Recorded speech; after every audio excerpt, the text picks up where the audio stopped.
ഇന്ന് നമുക്ക് salt water ഉണ്ടാക്കാം അക്വേറിയത്തിലേക്ക്. അപ്പോൾ അതിലേക്കായിട്ട് ഞാൻ കോറൽ പ്രോയുടെ സോൾട്ടാണ് ഞാൻ യൂസ് ചെയ്യുന്നത്. അപ്പോൾ ഈ സോൾട്ടാണ് ഞാൻ ഇതിലേക്ക് വേണ്ടി മിക്സ് ചെയ്യാൻ വേണ്ടി എടുത്തിട്ടുള്ളത്. അതുപോലെ തന്നെ ഞാൻ അതിലേക്ക് ഒരു ചെറിയൊരു ഹീറ്റർ എടുത്തിട്ടുണ്ട്. അപ്പോൾ ഈ ഹീറ്ററിൻ്റെ ഉപയോഗം എന്താണെന്ന് ഞാൻ വീഡിയോയിൽ പകുതിയിൽ വെച്ച് പറയുന്നതാണ്. അതുപോലെ തന്നെ ഒരു ഹൈഡ്രോമീറ്റർ എടുത്തിട്ടുണ്ട്.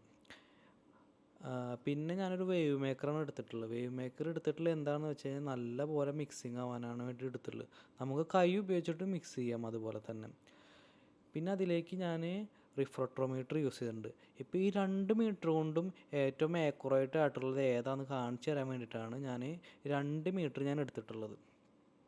ഇനി നമുക്ക് സോൾട്ട് വാട്ടർ എങ്ങനെ ഉണ്ടാക്കാമെന്ന് നോക്കാം. മറൈൻ അക്വേറിയത്തിൽ നമുക്കൊരു 1 മന്ത് കൂടുമ്പോഴെങ്കിലും വെള്ളം ചേഞ്ച് ചെയ്യേണ്ടി വരും. അപ്പോൾ നമ്മൾക്ക് ഏറ്റവും ഇമ്പോർട്ടൻ്റ് ആണ്. അപ്പോൾ അതിലേക്കായിട്ട് നമ്മൾ ഒരു വേവ് മേക്കർ അതിലേക്ക് ഇൻട്രൊഡ്യൂസ് ചെയ്യുകയാണ്. ഈ വേവ് മേക്കർ വെക്കുന്നത് കൊണ്ട് സോൾട്ട് വളരെയധികം പെട്ടെന്ന് തന്നെ മിക്സായിട്ട് നമുക്ക് കിട്ടും. ഇനി അതിലേക്കായിട്ട് ഈ ഹീറ്ററാണ് ഇൻട്രൊഡ്യൂസ് ചെയ്യുന്നത്. ഹീറ്റർ യൂസ് ചെയ്യുന്നത് എന്താണെന്ന് വെച്ച് കഴിഞ്ഞ് കഴിഞ്ഞാൽ നമ്മളിപ്പോൾ വെള്ളം മറൈൻ അക്വേറിയത്തിൽ ചേഞ്ച് ചെയ്യുന്ന സമയത്ത് ഫിഷുകളിൽ ടെമ്പറേച്ചറിലുള്ള ഭയങ്കരമായിട്ടുള്ളൊരു വ്യതിയാനം ഉണ്ടാവും. അപ്പോൾ ആ ഒരു ഇത് മാറ്റാൻ വേണ്ടിയിട്ടാണ് നമ്മൾ ഹീറ്റർ യൂസ് ചെയ്യുന്നത് ഇതിലേക്ക്. അപ്പോൾ നമ്മൾക്ക് ഞാൻ കാണിച്ചു തരാം എന്താണ് ഹീറ്റർ യൂസ് ചെയ്യുന്നതിനുള്ള ഉപകാരം എന്താണെന്ന്. അപ്പോൾ നമ്മൾ ഇപ്പോൾ ജസ്റ്റ് ഇതിൻ്റെ ടെമ്പറേച്ചർ ഇങ്ങനെ ചെക്ക് ചെയ്യുമ്പോൾ ഇപ്പോൾ ഇങ്ങനെ നമുക്ക് സൂക്ഷിച്ച് നോക്കി കഴിഞ്ഞാൽ കാണാൻ പറ്റും 18 ഒക്കെയാണ് ഇതിൻ്റെ ടെമ്പറേച്ചർ. അപ്പോൾ ഈ ഒരു ടെമ്പറേച്ചറിൽ നമ്മൾ അക്വേറിയത്തിലേക്ക് വെള്ളം ഒഴിക്കുമ്പോൾ ഫിഷ് പെട്ടെന്ന് സ്ട്രെസ്സായിരിക്കും.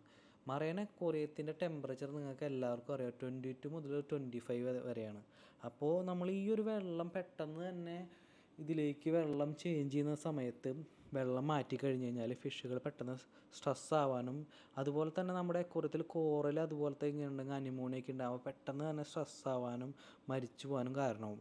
അപ്പോൾ അതുകൊണ്ട് നമ്മൾ കണ്ട ഇപ്പോൾ നമുക്ക് 17 ആയിട്ടുള്ളൊരു ടെമ്പറേച്ചറാണ് കിട്ടിയുള്ളത്. അപ്പോൾ നമ്മളത് 22ലേക്ക് ഒരു ഇറേസ് ചെയ്യണം. അപ്പോൾ നമ്മൾ അതിനാണ് ഹീറ്റർ യൂസ് ചെയ്യുന്നത്. ഇനി നമുക്ക് വേവ് മേക്കർ ഓൺ ആക്കിയിട്ട് ഇതിലേക്ക് കുറച്ചേശ്ശെ സോൾട്ട് നമുക്ക് ഇതിലേക്ക് ആഡ് ചെയ്യാം. അപ്പോൾ നമ്മൾ സോൾട്ട് ആഡ് ചെയ്യുമ്പോൾ ഒരിക്കലും ഇങ്ങനെ ഒറ്റയടിക്ക് ഇടരുത്.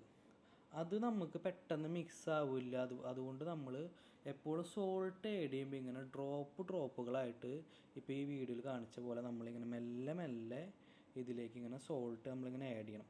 അപ്പോൾ ഈ സോൾട്ട് ആഡ് ചെയ്യുമ്പോൾ നമ്മളുടെ വെള്ളം കണ്ടില്ല ഇങ്ങനെ വെള്ള കളറിലാണ് ഇങ്ങനെ.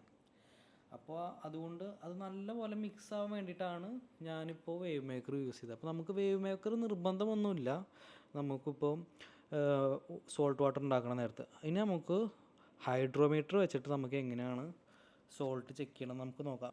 നമുക്കപ്പോൾ 1.025 ഈ ഒരു വാല്യൂ ആണ് നമുക്ക് ഹൈഡ്രോമീറ്ററിൽ വരേണ്ടത്.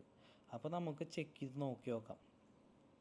അപ്പോൾ നമ്മൾ ചെക്ക് ചെയ്യുമ്പോൾ നമ്മുടെ വാല്യൂ നമുക്ക് ഓൾറെഡി കിട്ടിയിട്ടുള്ളത് 1.04 ആണ്. അപ്പോൾ നമുക്ക് ഇത് ഇനി 1.025ലേക്ക് ഉയർത്തണം. അപ്പോൾ നമുക്ക് കുറച്ചുകൂടി സോൾട്ട് ഇതിലേക്ക് ആഡ് ചെയ്യേണ്ട ആവശ്യമുണ്ട്. അപ്പോൾ നമ്മൾ കുറച്ചുകൂടി സോൾട്ട് ആഡ് ചെയ്തതിന് ശേഷം നമുക്ക് ഒന്നും കൂടി ഹൈഡ്രോമീറ്റർ വെച്ച് ചെക്ക് ചെയ്ത് നോക്കാം. അപ്പോൾ നമുക്ക് ഇപ്പോൾ ചെക്ക് ചെയ്ത് നോക്കിയപ്പോഴും നമ്മുടെ വാല്യൂ നമുക്ക് കറക്റ്റായിട്ട് കിട്ടിയിട്ടില്ല. 1.0219 ആണ് കിട്ടിയിട്ടുള്ളത്. അപ്പോൾ നമ്മൾ വീണ്ടും കുറച്ചുകൂടി സോൾട്ട് ഇതിലേക്ക് ഇങ്ങനെ ആഡ് ചെയ്തിട്ട് നമ്മൾ മിക്സ് ചെയ്തിട്ട് ഇനി നമുക്ക് ഒന്നുകൂടി ചെക്ക് ചെയ്ത് നോക്കാം ഹൈഡ്രോമീറ്റർ വെച്ചിട്ട്. അപ്പോൾ ഈ ഹൈഡ്രോമീറ്റർ വെച്ച് നമ്മൾ യൂസ് ചെയ്യുമ്പോൾ എനിക്ക് ആക്ച്വൽ വാല്യൂ കറക്റ്റായിട്ട് കിട്ടുന്നില്ല. അപ്പോൾ നമ്മളിപ്പോൾ ഒരു അനിമോണിയനൊക്കെ ആഡ് ചെയ്യുന്നുണ്ടെങ്കിൽ അപ്പോൾ നമ്മളുടെ സോൾട്ടിൻ്റെ പാരാമീറ്ററൊക്കെ വളരെ ഇമ്പോർട്ടൻ്റ് ആണെന്ന് ഞാൻ മുന്നത്തെ വീഡിയോകൾ പറഞ്ഞിട്ടുണ്ട്. അനിമോണിയനെ കുറിച്ചൊരു ഡീറ്റെയിൽ ആയിട്ടുള്ള വീഡിയോ ചെയ്യുമ്പോൾ.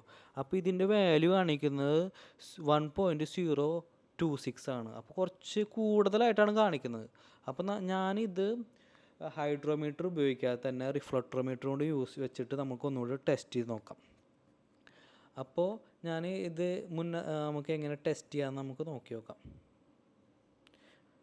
ഇതിലേക്ക് കുറച്ച് വെള്ളം ഇങ്ങനെ ഡ്രോപ്പായിട്ട് നമ്മളിങ്ങനെ ഒഴിച്ചിട്ട് നമ്മളിതിന് മെല്ലെ സ്ലോലി ഇങ്ങനെ അടച്ചതിന് ശേഷം നമ്മളിങ്ങനെ കണ്ണിൽ വെച്ച് നോക്കുകയാണ് ചെയ്യുന്നത്. അപ്പോൾ ഈ കണ്ണിൽ വെച്ച് നോക്കണ നേരത്ത് നമുക്ക് ഈ ഒരു വാല്യൂ കറക്റ്റ് ആണെന്നുണ്ടെങ്കിൽ നമ്മുടെ സോൾട്ടിനിറ്റി കറക്റ്റാണ് നമ്മുടെ അക്വേറിയത്തിൽ. അപ്പോൾ എൻ്റെ വെള്ളം കറക്റ്റായിട്ട് ഈ ഒരു ലെവലിൽ എത്തിയിട്ടുണ്ട്. നമ്മളുടെ മുമ്പത്തെ വാട്ടറിൻ്റെ ടെമ്പറേച്ചർ 70 ആയിരുന്നു. അപ്പോൾ നമ്മൾ ഒന്നും കൂടി നമുക്ക് ചെക്ക് ചെയ്ത് നോക്കി നോക്കാം. ഇപ്പോൾ ഈ വാട്ടറിൻ്റെ ടെമ്പറേച്ചർ നമ്മൾ ഹീറ്റർ വെച്ചിട്ട് ഹൈ ആക്കിയിട്ട് എത്രയായി നമുക്ക് കയറിയുണ്ട് നമുക്ക് ഒന്നുകൂടി നമുക്ക് ചെക്ക് ചെയ്യാം. ആക്ച്വലി ഈ ഒരു മെത്തേഡ് നമ്മളെല്ലാവരും ഫോളോ ചെയ്യണമെന്നൊന്നുമില്ല, ടെമ്പറേച്ചർ കറക്റ്റ് ആവണമെന്നൊന്നുമില്ല. ഇപ്പോൾ കുറച്ച് വലിയ വലിയ ഫിഷുകളൊക്കെ വളർത്തുമ്പോൾ നമ്മൾ ടെമ്പറേച്ചർ അത്ര വലിയ കാര്യമായിട്ട് ശ്രദ്ധിക്കേണ്ട ആവശ്യമില്ല. ചെറിയ ചെറിയ ഫിഷുകളൊക്കെ ആണെന്നുണ്ടെങ്കിൽ അവ സ്ട്രെസ് ആവാൻ കാരണമാകും. ഇപ്പം നമ്മൾ ടെമ്പറേച്ചർ ചെക്ക് ചെയ്തപ്പോൾ 22 ടെമ്പറേച്ചറാണ്. ഇപ്പം ഞാൻ മുമ്പ് പറഞ്ഞ പോലെ തന്നെ നമ്മുടെ അക്വേറിയത്തിലേക്ക് വളരെ നല്ലൊരു ടെമ്പറേച്ചറാണ് 22. ഇപ്പം നമ്മുടെ വെള്ളം വേവ് മേക്കർക്ക് ഓഫാക്കി വളരെ തെളിഞ്ഞ വെള്ളമാണ് കാണുന്നത്. ഇപ്പം നമ്മുടെ വെള്ളം റെഡി ടു യൂസായി.